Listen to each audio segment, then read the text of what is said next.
Welcome to Cali's Take. If you haven't already, please like, subscribe, also hit the notification bell so you can get the newest content first.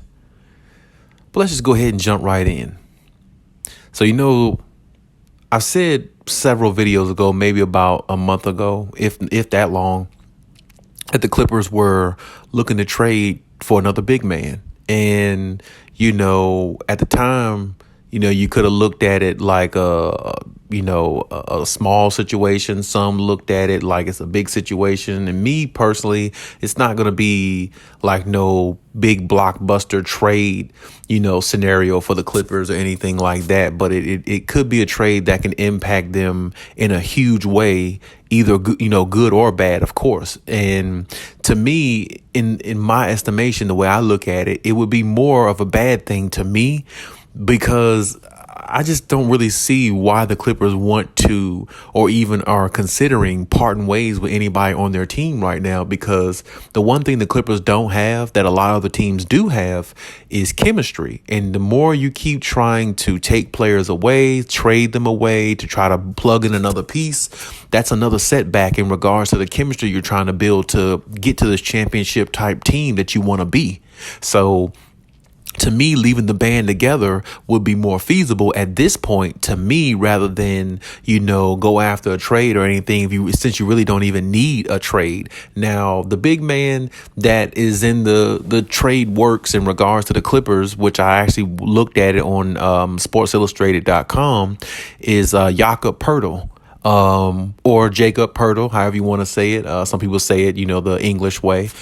He's the big man for the Spurs, either way. And I spoke about him about a month ago or less in another video, that he was a potential trade big man for them. But I mean, since then, Zubac has really shown his consistency in regards of being, big on the boards every night, consistent for the most part, and having some big games. We saw some great clips and great, situations from Moussa Diabate. Moses Brown has done, fairly decent, the very minimal minutes he's gotten as well. And then, like I said, I mean, they still got Robert Covington, Rocco sitting on the bench. You know what I'm saying? He can play the 5 position if they need him to, because I mean, Ty Lue just said going into this season that he wanted to play small ball. He wanted to play a small ball lineup and really, run their offense and their team through that type of gameplay style. So if that's the case, then I don't really see a need to trade for a big man when you already have a big man that's, playing very well in Zubac. Now, he did miss the other night against the Minnesota Timberwolves, with the injury and everything. But I mean, you still got some good certified backups. You got, like I said, Diabate, can be definitely a guy I think they should plug in. And then you got Moses Brown, as I said. And, then on top of that, like I said, Robert Covington could play the 5 since you want to play small ball all the time. So, I mean, he can play the 5 position. I mean, he can definitely rotate back and forth between him and Diabate,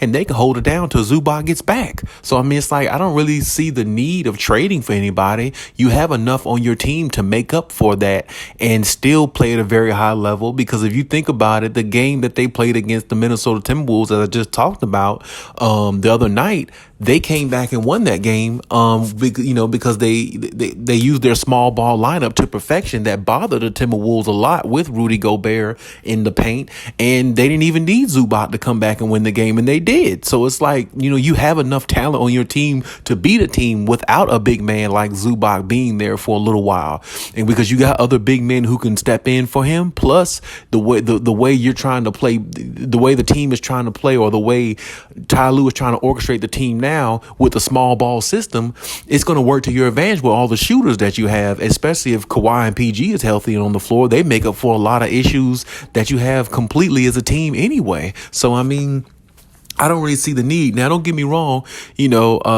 Jacob Poeltl, he's good. He really is. He can give you 12 and 10 a game. I think it's what he averaged about last year for the Spurs.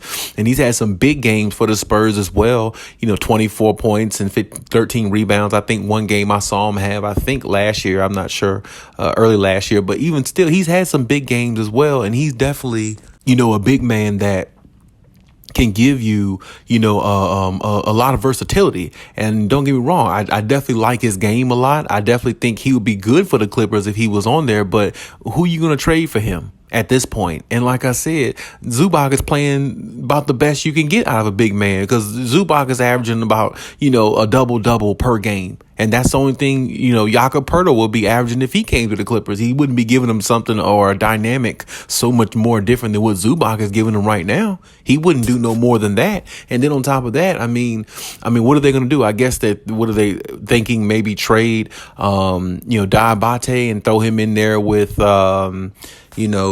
Moses Brown or somebody like that, and maybe throw a pick in there or something. Who knows? But I just don't really see why the Clippers would be interested at this point. You got everything you need. Everybody on your team is, legit.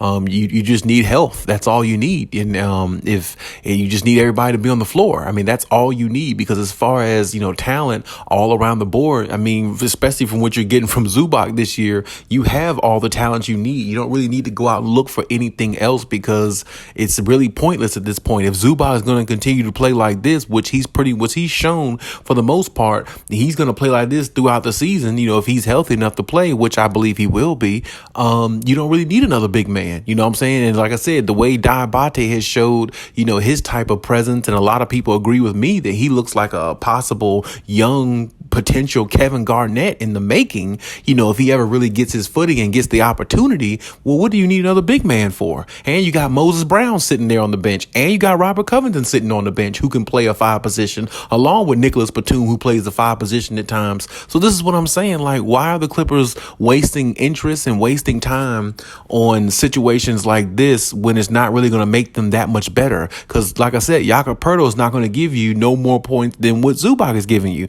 He gives you 12 and 10 a game. Zubac can give you 12 and 10 a game. So, it's like you're not upgrading. If you're not upgrading, it's really no purpose. You're wasting time. Keep the team together. Keep the chemistry how it is, because you're trying to build and gain more chemistry so you could be more of a lethal team in the future when the playoffs start.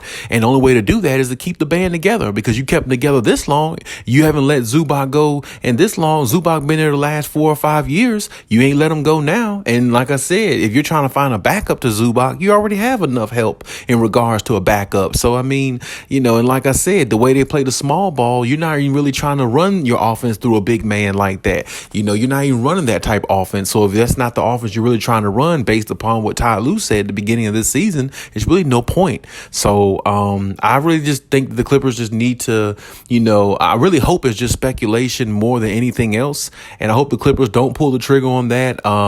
Even though it's he's a good pick, he's not a bad pickup at all. I would never say he's a bad pickup, because anybody from the Spurs got high basketball IQ, and they definitely can always help a team. But the Clippers are so loaded, I don't really think they need anything else. If the Clippers really needed a big man, because you couldn't trust Zubac, and Zubac was just playing the way he did last year and previous years prior, and not playing with the presence and the mind state he's playing with this year, then I would see your point. But if he's going to continue to give you what he's giving you, if you know what I'm saying, if it's not broke, don't fix it.